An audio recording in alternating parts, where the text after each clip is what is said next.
안녕하십니까. KB투자증권입니다. KB투자증권 FX 스타클럽이란 월 거래량 50계약 이상인 개인 고객에게 계약당 1000에서 2500OK 캐시백 포인트를 지급하는 서비스를 말합니다. 당사 FX 마진 거래 고객에 한하며 해당 월 거래량을 기준으로 포인트를 차등 지급합니다. 적립된 OK 캐시백 포인트의 가용 포인트가 5000점 이상이 되면 전국 OK 캐시백 가맹점에서 현금처럼 이용이 가능하며 포인트가 5만점 이상일 경우 현금 교환도 가능합니다. FX 스타클럽 수수료 및 제세 공과금은 고객 부담입니다. CME 그룹 이마이크로 통화 선물은 표준 계약 규모의 10분의 1에 불과한 증거금만으로 FX 선물에 투자할 수 있는 상품입니다. 초소형 통화 선물 상품으로 10계약 또는 5계약씩 묶어 시장 상황에 맞게 복합 계약 거래도 가능하며 큰 계약을 유지하던 투자자의 경우 소형 계약으로 포지션을 나눌 수 있어 매우 편리합니다. KB투자증권 3월 29일 FX 마진 마켓 브리핑을 시작하겠습니다. 어제 미국의 2월 내구재 주문이 2.2% 증가한 것으로 발표되며 3에서 3.1%가량 증가할 것이라던 시장 예상치를 크게 하회하였습니다. 지난 1월 내구재 주문이 4%가량 감소한 것으로 집계되는 등 큰 폭의 감소세를 기록한 바 있었기 때문에 이번 2월에는 3%가량 증가할 것으로 전망한 만큼 실망스러운 결과로 알려졌습니다. 한편 자동차 부문을 제외한 핵심 내구재 주문은 1.6% 증가한 것으로 발표되며 시장 예상치와 비슷한 수준으로 집계되었습니다. 오른쪽 상단의 차트는 미국의 내구재 주문 변화율 추이를 나타낸 자료입니다. 짙은 갈색 선이 내구재 주문 변화율이며 오렌지색이 핵심 내구재 지표입니다. 지난 1월 당시 4% 가까운 재고 감소세를 기록한 것을 확인할 수 있으며 이번 2월 지표는 소폭 증가한 것으로 집계되었지만 지난해 11월과 12월에 비하면 여전히 낮은 수준임을 알 수 있습니다. 한편 2월 내구재 주문이 다소 부진한 것으로 나타나며 경제 성장에 대한 둔화 우려가 증대되고 있습니다. 일부 전문가들은 미국의 1분기 경제 성장률이 연 2% 수준에 그칠 것이라는 전망도 내놓고 있습니다.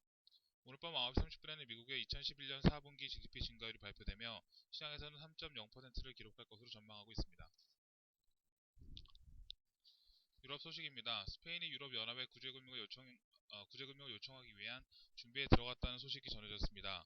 스페인 언론들은 스페인 정부가 부동산 거품으로 흔들리는 자국 은행들의 자본 재조정을 위하여 유럽연합에 구제금융을 요청하기 위한 절차에 들어갔다고 보도하였습니다.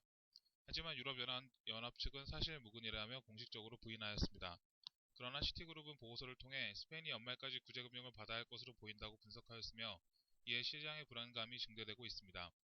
시티그룹은 스페인의 지난해 재정 적자가 GDP 대비 8.5% 규모로 목표치인 6%를 크게 상회하고 있는 상황이며 실업률 또한 23%에 육박하는 등 과감한 구조조정과 개혁이 필요하다고 지적하였습니다. 아래 차트는 스페인과 독일의 10년 만기 국채 수익률 추이를 나타낸 자료입니다. 스페인과 독일의 10년물 금리는 지난 2007년까지 거의 비슷한 수준을 기록한 바 있었으나 2008-2009 세계 금융위기 당시부터 조금씩 그 격차가 벌어지기 시작하였으며 2010년 이후 유로존 채무기가 가시화되면서 독일과 스페인의 10년 만기 국채 수익률 격차는 더욱 벌어지고 있습니다. 특히 최근 들어 스페인의 10년채 금리가 5%를 상회하는 등 다른 유로존 국가 대비 상대적으로 급등세를 기록하고 있어 독일 채권의 프리미엄은 점차 증대되고 있는 실정입니다. 한편 오늘 발표된 독일의 3월 실업률은 6.7%로 집계되었으며 시장의 예상치와 지난달 실업률인 6.8% 대비 0.1%포인트 하락한 것으로 나타났습니다. 이는 지난 1998년 독일 연방노동청이 처음으로 실업률 집계를 시작한 이래 사상 최저치입니다. 아래의 차트는 독일의 실업률 추이를 나타낸 것입니다. 지난 2000년 중반 12%대의 높은 실업률을 기록한 바 있었으나 그 이후 지속적인 하락세를 보이고 있는 것을 확인하실 수 있습니다. 경제지표 일정입니다. 오늘 밤 9시 30분에는 미국의 주간 신규 실업수당 청구 건수가 발표됩니다. 지난주 처음으로 실업수당을 청구한 신규 신청자의 수를 나타낸 지표이며 미래의 소비 성향에 대해 직접적인 영향을 미치는 중요한 자료입니다. 발표치가 시장의 예상보다 낮게 나올 경우 미국 달러에 긍정적인 영향을 미칩니다. 새벽 1시 40분에는 미국 연준 버냉키 의장의 연설이 예정되어 있습니다. 다음 달 FOMC에서 3차 양적 완화에 대한 실마리를 제공할 것이라는 기대가 높아지고 있는 가운데 최근 버냉키 의장의 언론 노출 횟수가 증가하고 있는 상황입니다. 다음날 오후 3시에는 독일의 2월 소매 판매가 발표됩니다. 유로존 내 경제 규모 1위인 독일의 경기 상황 역시 최근 들어 다소 둔화의 조짐이 나타나고 있는 만큼 독일의 소비 지표는 시장에 민감한 영향을 줄 것으로 예상됩니다. 오후 6시에는 유로존의 3월 소비자 물가지수가 발표됩니다. 국제 원유 가격 상승 등 인플레이션 우려가 증대되고 있는 상황이므로 유로존 CPI 지표 역시 향후 유럽 중앙은행의 기준금리 결정에 주요한 영향을 미칠 것으로 전망됩니다.